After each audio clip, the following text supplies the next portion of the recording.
প্রণাম।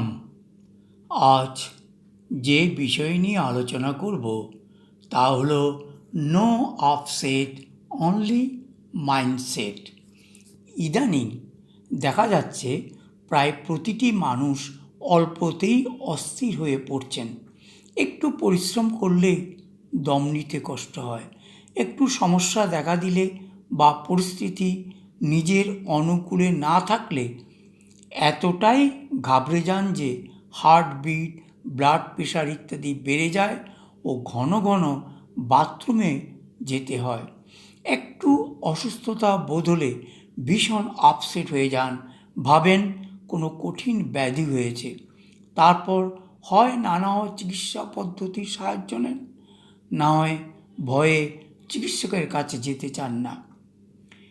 কেউ কিছু বলল, ভুল বা শুদ্ধ বা খারাপ কথা বলে দিয়েছে বা ইনসাল্ট করেছে, হয় সঙ্গে সঙ্গে প্রতিশোধ নেবার ইচ্ছে জাগে, অথবা রাগে ক্ষোভে বাড়িতে এসে অশান্তির বাতাবরণ সৃষ্টি করেন, অথবা অসুস্থ হয়ে পড়েন ওই কথাগুলোর নেতিবাচক চিন্তাভাবনার মধ্যে জড়িয়ে পড়ে। অন্যদিকে বাড়ির কারোর শরীর খারাপ বা অসুস্থ হলে বা পড়াশোনায় ছেলেমেয়েরা ভালো ফল করেনি বলে মন খারাপ এতটাই হয়ে যায় যে পুরো আপসেট হয়ে পড়েন ও কোনো প্রকার সিদ্ধান্ত নিতে পারেন না। এরপর নানা পরামর্শ, নানা তর্ক বিতর্ক, নানা কল্পনা এমন শোচনীয় অবস্থা সৃষ্টি করে যে শারীরিক মানসিকভাবে শক্তিহীন হয়ে যেতে হয়। হাহুতাশের মাত্রা বেড়ে যায়। অনেকে নানা খবরে এতটাই আতঙ্কিত হয়ে পড়েন যে অনেক সময় নিদ্রা, হজম ও বিশ্রামজনিত সমস্যায় আক্রান্ত হয়ে পড়েন। কারোর মৃত্যু, কোনো কঠিন রোগ, কোনো অ্যাক্সিডেন্ট এমনভাবে বিচলিত করে দিয়ে যে নিজেকে মৃতবৎ মনে হয়। এমন বহু উদাহরণ দেওয়া যেতে পারে, কিন্তু এর কারণ কি তা জানতে হবে ও নিবারণের জন্য সচেষ্ট হতে হবে। সব আপসেট হওয়ার পিছনে নানাও কারণ আছে, কিন্তু মাইন্ডসেট যারা করে নিয়েছেন তারা কিন্তু সব প্রতিকূল অবস্থার মধ্যেও নিজেকে ঠিক রেখে সঠিক সময়ে সঠিক সিদ্ধান্ত নিতে বা কারণকে নিবারণে ও সমস্যাকে সমাধানে টার্ন করে সফলতা প্রাপ্ত করেছেন।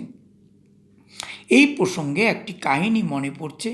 দুজন মহিলা ডাক্তারবাবুর কাছে গেছেন তাদের অসুস্থতার জন্য।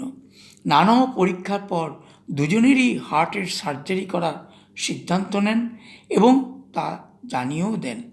যথারীতি নির্দিষ্ট দিনে দুইজনে হাসপাতালে ভর্তি হলেন। এমন সময় খবর এলো দুজনের স্বামী তাদের স্ত্রীদের বিরুদ্ধে ডিভোর্স ফাইল করে দিয়েছেন। সঙ্গে সঙ্গে একজন ডাক্তারকে বললেন, আমি বাড়ি চলে যাব, অপারেশনের দরকার নেই, যে জন্য হার্টের সমস্যা তার সমাধান হয়ে গেছে। দ্বিতীয় মহিলা খবরটা শোনার সঙ্গে সঙ্গে হাসপাতালের বেডেই প্রাণত্যাগ করলেন।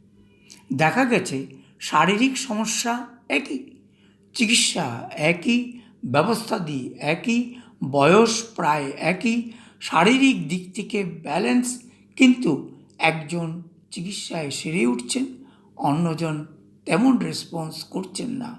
কারণটা কি? কারণ মানসিক স্থিতি। যার মানসিক স্থিতি স্টেবল বা শক্তিশালী সে তাড়াতাড়ি সুস্থ হয়ে ওঠেন, আবার অন্যজন মনের দুর্বলতার জন্য সুস্থ হচ্ছেন না। মন আপসেট থাকলে বা দুর্বল হলে বিভিন্ন সমস্যা দেখা দেয়, যা উল্লেখ করা হয়েছে। আবার মনের স্থিতি শক্তিশালী হলে সব কিছুকে অনায়াসে ডাইজেস্ট করে তুড়ি মেরে দিন পার করে দেওয়া যায়। এই মাইন্ডসেট বা মনের স্থিতিশীল অবস্থা তৈরি হয় মেডিটেশনের দ্বারা। মেডিটেশন একাগ্রতার শক্তিকে বৃদ্ধি করতে সাহায্য করে। মনকে যত একাগ্র করা যাবে ততই মন নিজের বশে থাকবে বা সেট থাকবে। এরপর যেমনি চালাবো তেমনি চলবে, তেমনি মেনে নেবে। ফলে সমস্যা সমাধানে আর কারণকে নিবারণে নিয়ে যেতে সহজ হবে, কারণ সিদ্ধান্ত নিতে সহজ হয়। কোনো সময়ে কোনো পরিস্থিতিতে কী ধরনের সিদ্ধান্ত নিতে হবে তা মন বুদ্ধি ঠিক করে দেয়। আপসেট থাকলে মন বুদ্ধি সঠিক সময়ে সঠিক নির্ণয় করতে পারে না, ফলে না চাইতেও অনেক অপ্রীতিকর ঘটনার শিকার হতে হয়। সেজন্য set the mind with the help of meditation at least 20 minutes every day. এর জন্য প্রকৃত রাজযোগী শিক্ষক বা শিক্ষিকার কাছ থেকে শিক্ষা নিয়ে অভ্যাস করলে অবশ্যই অসাধারণ সফলতা পাওয়া যাবে। দেখা যাবে মনের ভাবনা চিন্তা মেডিসিনের মতো কাজ করছে, ভেজাল ওষুধের চিন্তাও থাকবে না, নিজেকে নিজে হিলিং করে সবার কাছে উদাহরণস্বরূপ হয়ে উঠতে পারবেন। অর্থের অপব্যয় ও সময়ের অপব্যয় হবে না, খুশিতে থাকতে পারবেন, গ্যারান্টি। ধন্যবাদ।